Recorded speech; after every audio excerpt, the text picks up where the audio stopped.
The Gujarat government has announced a war against drugs and has planned to adopt districts by DGP level officers. Minister of State for Home, Harsh Sanghvi, said that awareness will be created and presentations will be given to explain the side effects of the drug menace. Sanghvi said on June 24th that the use of drugs, which is seen as a fashion statement, can cause havoc. You're watching Vibes of India and I'm Nandini.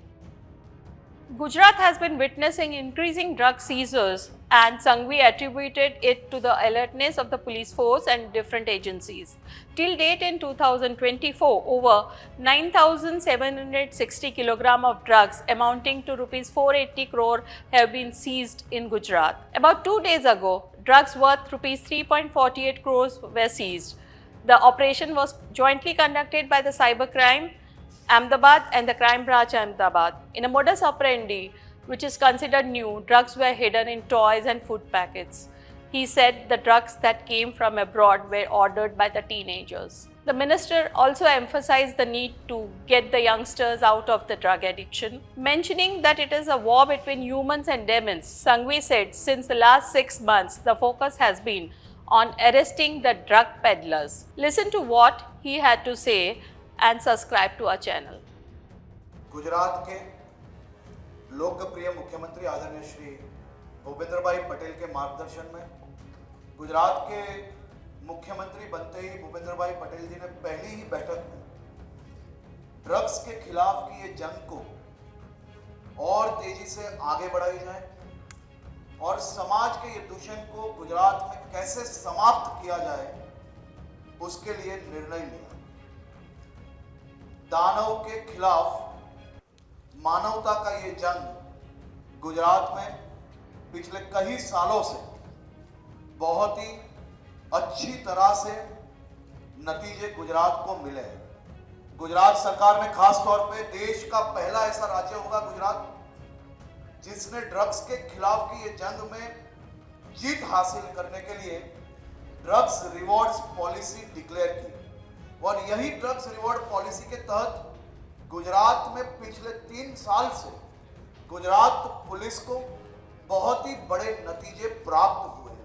आप देख सकते हो 2021, 2022, 23 और 24 में Gujarat police ने गुजरात और देश में घुसते हुए 1786 केसेस और कुल मिला के 2607 लोगों को पकड़ा है। ये 2600 में से कई पाकिस्तानी, ईरानी एवं अफगानी लोगों को भी पकड़ने का काम गुजरात पुलिस ने किया है और सालों साल से ये सभी ड्रग्स पैडलर्स और भारत में ड्रग्स लाने की साजिश करने वाले सभी लोगों को जेल में बंद करने में गुजरात पुलिस को बहुत ही बड़ी सफलता प्राप्त हुई।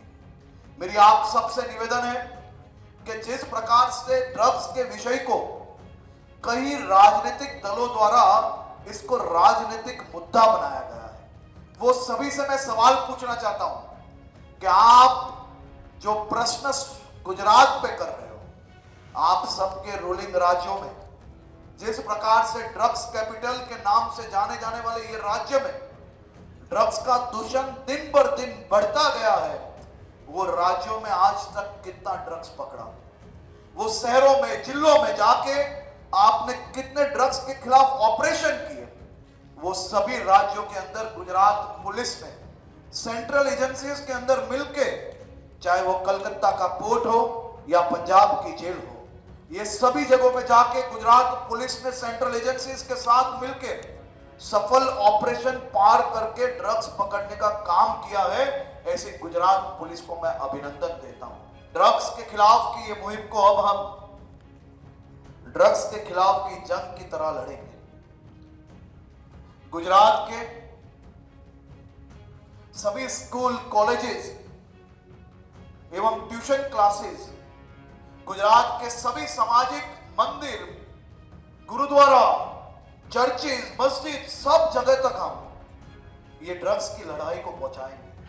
गुजरात के सभी सामाजिक लीडर एवं गुजरात के सभी धार्मिक गुरुओं को ये ड्रग्स के खिलाफ की जंग में जोड़ने वाले हैं। सभी राजनीतिक पार्टी के कार्यकर्ताओं से लेकर नेताओं तक जिन्हें ये लग रहा है कि समाज की सेवा करने के लिए वो राजनीति में जुड़े हैं, वो सभी लोगों को ड्रग्स के खिलाफ की ये जंग में साथ में लेके हम आगे बढ़ने वाले हैं। गुजरात आज भी देश में सबसे सुरक्षित राज्य है, चाहे वो ड्रग्स का विषय हो, चाहे वो महिला सुरक्षा की बात हो। मैं ये आंकड़ों के साथ आपको बता सकता हूं, ड्रग्स के खिलाफ गुजरात इसके लिए सबसे सुरक्षित है क्योंकि हम ड्रग्स के खिलाफ जंग लड़ते हैं, हम ड्रग्स पकड़ते हैं। हम कई राज्यों की तरह ड्रग्स के खिलाफ और ड्रग्स के लिए राजनीतिक स्टेटमेंट कम और ड्रग्स ज्यादा पकड़ने का काम करते हैं। हमें ये ड्रग्स के विषय में किसी भी प्रकार की राजनीति में नहीं पड़ना है, मात्र और मात्र समाज के मानवता जीवन को बचाने के लिए दानवों के सामने ये जंग हम लड़ेंगे। चाहे जिसको जो बोलना है बोले, हम ये जंग को जीत के समाज जीवन में एक अच्छा जीवन देने के लिए, सभी युवाओं की जीवन सुरक्षित रखने के लिए ये जंग को और तेजी से आगे बढ़ाने वाले हैं। आप सबसे अपेक्षा है ज्यादा से ज्यादा समाज जीवन के युवाओं को बचाने के लिए ये जंग में आप सब भी सहयोगी रहे और सहयोगी बन के हम सब एक अच्छी सी सफलता प्राप्त करके गुजरात को और सुरक्षित बनाने की कोशिश करेंगे।